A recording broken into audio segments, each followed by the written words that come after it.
You know, up until a bit ago, I was Alice. Just Alice. Now, I'm that Alice, the one folks whisper about when they think I can't hear 'em. My friends, they don't know the half of it. The ones I work with at the hospital, they see the bruises under my eyes, but not the ones wrapped around my self-esteem. They don't know how my scrubs hide more than they show. Girl, you okay? Sara, who's been with me since nursing school, asks as we change into our scrubs. Gotta love her for trying. Yeah, I'm good, I say, but we both know it's a lie. Just didn't sleep much, is all. Sara tugs at the sleeve of my once bright scrub top, now a dull shade I can't even name. Didn't you used to wear that electric blue one? You were all about those bright colors. Ain't seen that in a minute. Guess I just go with what's clean these days, I shrug, avoiding her eyes. Clean or not, this ain't you. What did that man do to your closet, girl? Suck the life out of it just like he's been sucking the life out of you? There's an edge to Sara's voice now, it's got a bite that says she's not just asking out of curiosity. You talk too much, you know that? I fire back, trying to keep it light. But Sara ain't having any of it. And you don't talk enough. Spill it, Alice. Just then, another nurse, Betty, who's been eavesdropping, snips in from across the room. Oh, leave her alone, Sara. Everyone sees she's down since the big day. Pretty damn clear something's going on. I see silence clamps down on me like a vice. They're all waiting for me to say something, but what do I tell them? That the man of my dreams turned out to be the con artist of my nightmares? How Tom's swipe at my confidence is more regular than our meals together. Marriage, huh? More like a wrestling match where I lost before I even got in the ring. Not everyone needs to air their dirty laundry for the world to see, Betty. Sara snipes back, her loyalty warming me a fraction. I sneak a glance at her. Really, it's nothing, okay? Tom's he's stressed with work and all. Stressed, my. She scoffs under her breath, but drops it for my sake. The rest of the shift I can feel their eyes on me, a mix of pity and concern. It's like I've become the lead in some bleak show where I didn't even audition. The day drags on and I lose myself in the comfort of routine, checking charts, handing out meds, comforting those worse off than me. At least at work, I can pretend I'm who I used to be. Clocking out feels like I'm walking the plank. The drive home is short, the dread long. Tom's car is in the drive when I pull up. My stomach's doing gymnastics, hoping today's a good day. But when I open the door, the air's thick with silence, worse than shouting. He's at the kitchen table, bills spread out like a losing hand of cards. His eyes flick up to me, and there ain't any welcome there. You're late, is his curt greeting. Traffic, I mumble, dropping my bag, the weight not just from the contents. He grunts, dinner? Sure, gimme a minute to change. I stumble over the words, eager to get out of my scrubs and into something less, me. In the bedroom, I swap my work greens for the gray sweater that seems to have become part of my skin. I catch my reflection in the mirror. Sara's right. The colors, hell, they're gone, and not just from my closet. It's like I've faded to some dull version of myself, some upstanding man's wife who nods more than she speaks. I get to peeling potatoes, the knife's repetition numbing. Sometimes I think if I make the meals bland enough, they might just blend into the walls, into the air, and I can fade out with them, stop feeling like a damn fool for marrying a man whose sweet nothings turn sour as milk. Then, the silence breaks. Alice, did you pick up my dry cleaning? His voice cuts across the quiet. Forgot, I admit. I'll get it tomorrow. He tsks, a sound that says more than his words do. Never mind, I'll do it myself. Unlike some, I actually get things done. I don't argue. I've learned that much. Dinner goes by in a tense truce, me focusing on not stirring the pot, while he eats like it's just fuel. No words about the food, no words about us. At this point, I'm not sure which would be worse. Life's funny in a twisted sort of way. You wake up, do your thing, go to bed, and somewhere in all of it, you miss the moment everything tipped sideways. For me, it was the hours at work stretched out longer and longer, and home, well, that wasn't home no more. At the hospital, my shift seemed like a breeze next to my life with Tom. But damn if those hours weren't piling up like dirty laundry. 12-hour shifts turned into 14, then 16. Gotta make ends meet, right? It was a typical Friday, or whatever day it was. After enough double shifts, they all just sort of blend together. Around the millionth hour, I was sitting in the break room, trying to remember the last time I had a day off. Sara dropped into the chair next to me, her coffee splashing over the side as she did. "You're still here? Jesus, Alice.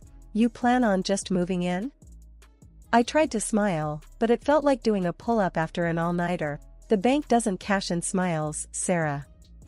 "You working the late shift again?" she asked, the concern in her eyes clear as day.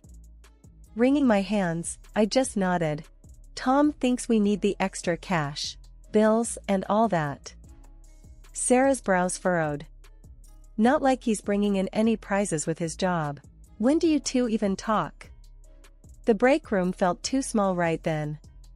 "He's busy," I mumbled, looking away. "Busy being king of the castle," she muttered under her breath. I knew better than to argue. "He's got a lot on his plate," I offered weakly, knowing even as I said it that Tom's plate was filled with nothing but complaints and excuses. The shift dragged on, my feet dragging along with it. Patience blurred together, suffering brushed past like just another symptom of my day. Heading home, the evening chill matched my mood. I stepped into the house, the silence greeting me like the unwanted neighbor it was. "I'm home," I announced to the emptiness. Tom appeared from somewhere, a sour look on his face. "Great, you can make dinner now. I'm starving." "Sure, Tom," I agreed, dropping my bag by the door. I was too tired for a fight, too tired to stand up and tell him that actually, no, I wasn't put on this earth just to make his dinner. Later, after I'd served a meal I couldn't taste, Tom was jabbing at the proteins and carbs on his plate like they'd done something to insult him. "What about that electric bill? They'll shut us off if you don't pay it." "Yeah, I know," I said, "I'll take care of it tomorrow." "And the car needs service." He didn't look up from his plate. "That costs, you know." "Your pile of shifts actually doing anything to help with that?" I swallowed down the lump in my throat. "Seems like it never ends, huh?" Tom snorted. "Sure doesn't. Especially with your pathetic checks. Why I always gotta deal with this crap." Excuses were on the tip of my tongue, a defense ready to spring to my lips, but what was the point? He had his mind set. So I bit down on the words, bit down hard. Later, in bed, I stared at the ceiling. I'd spent so long thinking that if I just kept at it, kept working and washing and saying yes, that maybe things would turn around. But those hours at the hospital, they were shrinking my life down to something I didn't even recognize anymore. And Tom? He'd already faded from the picture. The sound of keys in the door had a way of making my stomach drop. It was like Pavlov's dogs, if Pavlov's dogs had in-laws from hell. Carla and Martin, Tom's folks, had this knack for showing up just when I felt I was about to catch my breath. I hear them before I see them, their voices cutting through the silence of my supposed sanctuary. "Alice, darling, I hope we're not intruding," Carla calls out, and yeah, she knew she absolutely was. "I made some coffee, Alice dear. Hope it's not as weak as last time," Martin chimed in, and I couldn't help the eye roll. Not that they'd even notice if they saw it. Like unwanted clockwork, there they were in my kitchen, wearing their Sunday best on a Tuesday night, peering over my shoulder. "Have you done something new with your hair, Alice? It just seems so limp." Carla's words are like sandpaper, all grit, and no care. Martin, not wanting to be left out of the insult party, adds his bit. "And how's our Tommy? You keeping him happy? You know, a happy husband is a happy life." I'm nodding, slicing through carrots with more force than necessary. "Tom's fine. And it's happy wife, happy life." Carla laughs, a sound that's like nails on a chalkboard to me. "Oh, dear, you have it all mixed up. But that's okay, we can't all be naturals at this wifely business." Just then, Tom walks in, and I'm thinking maybe I can escape to the bathroom or something. "Hey, look who's here. Mama's making jokes at Alice again," he says, and I can hear the grin in his voice. Carla beams at him. "Just giving her some pointers, darling. Heaven knows she needs them." I clench my jaw, watching Tom laugh it off. "Alice, babe, why don't you freshen up a bit? You look tired." It's like I'm not even there and they're discussing the weather or something equally as bland as Tom asks his parents about their day like I'm the help who's just left the room. Later, after what feels like the longest evening of my life, I'm scrubbing at a pot thinking, I can't do this anymore. I'm about to break, about to say something, when Tom leans against the doorframe. "Come on, Alice, don't be like that. It's family." "Family doesn't make you feel like crap, Tom." "Maybe not in fairy tale land, Alice. But in the real world, you gotta take the rough with the smooth," he says, and I can tell he thinks that's the end of it. "And when's the smooth coming exactly? Because I've had a rough few months," I shoot back, my voice is sharper than I intend. Tom throws his hands up and walks away. "You're being dramatic." Dramatic.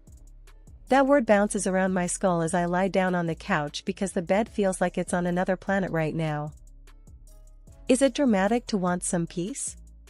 Some respect? Is it dramatic to not want to listen to your husband and his parents talk about you like you're just a piece of furniture, a piece that's not quite to their taste? I found out about the missing cash when I was at the counter trying to buy a sandwich. My hand dug around, touching nothing but gum wrappers and old receipts.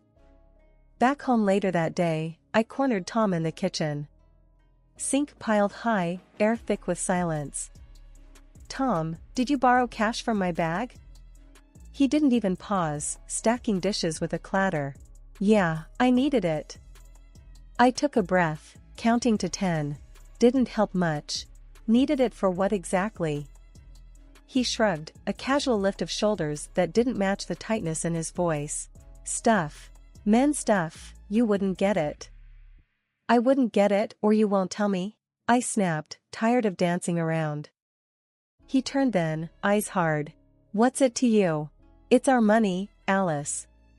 What's mine is yours, and what's yours is mine." I felt a chill then, deeper than the words he spoke. "So you just take it? Without asking?" What do I need to ask permission for, huh? I'm the man in this house. There was that word, man, like it explained everything. But mostly, it just explained why I felt alone even when he was right there. So what, I just have to guess when my stuff will go missing now? He glared, and a part of me wished he'd just yell instead of looking at me like that. "You get what you give, Alice. Remember that." I wanted to scream, throw something, anything to show how this felt. But I was so damn tired. "You think I don't give? Look around, Tom. Look at this house, at me. I give till it hurts." He didn't reply, turning back to the sink, and we both knew he had nothing to say. I left him there with his mess, our silence loud enough to shake the walls. I sat on our bed later, sorting through bank statements. Numbers danced before my eyes, refusing to add up. It wasn't just the cash from today. It was more. "Can't sleep?" Tom stood at the bedroom door, voice empty of whatever made people human. "Just trying to make sense of our accounts. They're all over the place." He leaned against the door frame, a shadow. "Maybe you're the one spending without telling." A laugh escaped me before I could lock it up. It wasn't even a good one. "Right. Me. You got me, Tom." "I've been buying, what exactly?" "Because I still wear the same clothes, still eat the same food." "You're getting sarcastic now?" He crossed the room, throwing himself into the chair by the window. "Not a good look on you." I didn't want to cry, not in front of him. "Just tell me why, Tom. Why are you doing this?" He didn't respond, didn't even say goodnight. He just left, door clicking softly behind him in the kind of quiet that roared. It was happening again. Tom, sprawled on the couch, a half-empty bottle dangling from his fingers. The TV was blaring some sitcom, the laugh track mocking me. Tom, come on, not tonight, I said, eyeing the bottle. He looked up, his eyes glazed. Why not? This is the good stuff, Alice. I reached for the bottle, but he pulled it away like we were kids playing keep away. Please, Tom, the drinking. He laughed, and it stung because it didn't reach his eyes. It's the only way I can stand you. That hurt. It cut deeper than any knife could. Am I really that bad? My voice barely above a whisper. He stood up now, a little wobbly, and patted my head like I was the family dog. Nah, you just need to lighten up, babe. I'm trying, Tom. God knows I'm trying. My patience was wearing thin, fraying at the edges. He shrugged and walked to the fridge for another beer. You think your nagging will change anything? I drink because I want to, not because of anything you do or don't do. I followed him, anger replacing the worry. So, this is just you, then? Self-destruct mode full on? Stop making a big deal out of it, he said, snapping the cap off with more force than necessary. A big deal? I raised my voice now, no longer able to contain the frustration. I'm scared, Tom. You're drunk every night, and we're losing us. Us? He laughed loud and hard, but it was as hollow as our bank account. Honey, us checked out a long time ago. My heart was pounding now, each beat screaming at me to do something, anything. So, what? We just pretend? Laugh along with the sitcoms while our life turns into some trashy drama? He leaned close, his breath sour. Nobody's asking you to play pretend, Alice. You don't like it, there's the door. That's done, that he could just throw me away, after all, we've been through. If it's so easy for you, why don't you leave? He snorted and grabbed his jacket. Maybe I will. Have a night out, away from this prison. Go then. See if the bar crowd can put up with your crap, I said, my voice harsher than I meant it to be. The door slammed, echoing in the empty house. I blinked back tears. This wasn't just about the drinking. It was about respect, about love, and whatever was left of our marriage. And I sat there on that too quiet evening, the fake TV laughter rolling over me, asking myself when we'd become such strangers, wondering if the laughing had ever been real. My apartment, a tidy little place downtown, was a piece of my independence. I inherited it from my Aunt May, a spitfire of a woman who never married and always used to say, a woman needs her own set of keys. I rented it out mostly, a little bit of cash flow that didn't depend on Tom. Then one day, Tom says to me, I got this project, gonna be working late. Cancel the lease. I need a spot to crash. Didn't sit right with me, but I did it, told the tenants it was family emergency stuff. A couple weeks in, I get this itch in my brain, like something's off. I'm not nosy by nature, but I need to see. So, I head over to the apartment, mid-evening. I had the spare keys since Aunt May's time. I walk in, and there it was, a whole other life sprawled across my inherited linoleum. Tom, with some woman I don't know, too cozy in the apartment that once belonged to my aunt. My heart didn't just break, it snapped like cheap plastic. His head turns, that grin spreading across his face. The kind of grin that means trouble. Why so surprised, Alice? It's not like you're fun anymore. Something in me went cold, like the freezer where Aunt May used to keep her vodka. Fun, I spat the word out like it tasted bad. So this is your idea of a late night at work? He yawned, stretched like he wasn't just caught in the wrong. Relax, Alice. It's nothing serious. Just blowing off steam, you know? I looked past him at her, sitting on the edge of the bed, grabbing at the sheets. You two have fun, I said, the words sharp as the keys in my pocket. Then I turned, marched myself straight out of that apartment, the door slamming shut like a gavel coming down. Tom just laughed, that ugly laugh of his, as I walked away. But that apartment? That little space was the last thing Aunt May left me. It was supposed to be my safety net, not a web of lies. And in that moment, I saw the whole thing for what it was, a farce. Tom never wanted a place to work late, he wanted a playground. I wasn't gonna be the fool in his game. Not anymore. That was the revelation, not just Tom and his mistress, but the truth that my keys, my independence, was the real love affair I needed to rekindle. Walking into what used to be our home, the place felt suffocating. There I was, in the thick of it all, forcing myself to skim through years stuffed in drawers and closets. Each shirt I folded was like turning a page I had read two wrong times. Every piece folded was another "I'm done." I didn't even need the heavy air to tell me, every corner of that place was yelling it at me anyway. The dusty photo frames caught my eye, and for a hot second, I considered wiping them clean. But, nah, let the past catch dust. I pulled out the suitcase, the one with a broken wheel, oh, the irony, and started packing up. "Hey, you're making quite a racket there, aren't ya?" His voice cut through from the living room, pulling up memories I'd rather keep boxed up. "Just packing what's mine," I called back, my voice steady. "Taking the good wine glasses?" he jabbed, half interested. "Don't need 'em. You can toast to your crap alone." A grunt from him, and the sound of his boots on the tile. I kept my focus on the suitcase, no, not even a glance his way. "Where you gonna go?" he tossed out, casual, like he's asking about the weather. Away. That's all he needed to know. "Need some cash?" The offer was flippant, almost mocking. "Keep your money." My voice was ice. "I'm good." He grunted again, coming closer. "Never thought you'd walk out." "Neither did I. Surprise, surprise." "This how it's gonna be, then?" "One foot in front of the other," I replied. That much was clear to me. A scoff. "You think you'll make it out there?" I zipped up the suitcase, my answer firm. "I'll survive." "You know, you could stay." "Stop. Just stop." He fell quiet then. He knew. I knew.